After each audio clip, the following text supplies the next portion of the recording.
1948 Israel Arab യുദ്ധത്തിലൂടെയാണ് Gaza രൂപം കൊള്ളുന്നത്. 67 six day വാർ എന്ന് പറയുന്ന 6 ദിവസം നീണ്ടുനിന്ന യുദ്ധത്തിൽ ഇസ്രായേലിൻ്റെ നിയന്ത്രണത്തിലായി ഗാസ.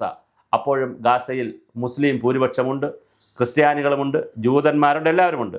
2005 ഇസ്രായേൽ സൈന്യം പിന്മാറിയെങ്കിലും അവിടെ വിമാനത്താവളം, കടൽ അതിർത്തികൾ എല്ലാം ഇസ്രായേൽ അത് സൂക്ഷിക്കുന്നുണ്ട്. ആ ഗാസയിൽ ഹമാസ് എന്ന സംഘടന 2007 ഈ ഗാസയുടെ അധികാരം പിടിച്ചെടുത്തു.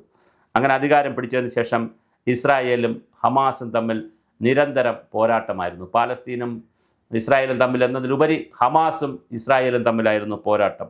2023 ഒക്ടോബറിൽ ഞാൻ സൂചിപ്പിച്ചു, വലിയ യുദ്ധമാണ് നടന്നത്.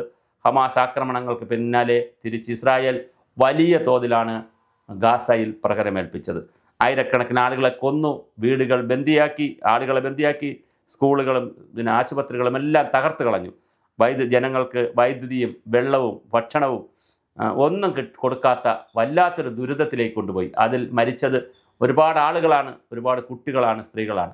പക്ഷേ ഗാസയിലെ ഈ മരണത്തിനെതിരെ, അല്ലെങ്കിൽ ഗാസയിലെ ഇസ്രായേലിൻ്റെ കയ്യേറ്റത്തിനെതിരെ, യുദ്ധത്തിനെതിരെ ലോകമാസകലം, പ്രത്യേകിച്ച് കേരളത്തിനുമൊക്കെ വലിയ പ്രതിഷേധമുണ്ടാകുമ്പോഴും ചില ചോദ്യങ്ങൾ ഉയരുന്നു.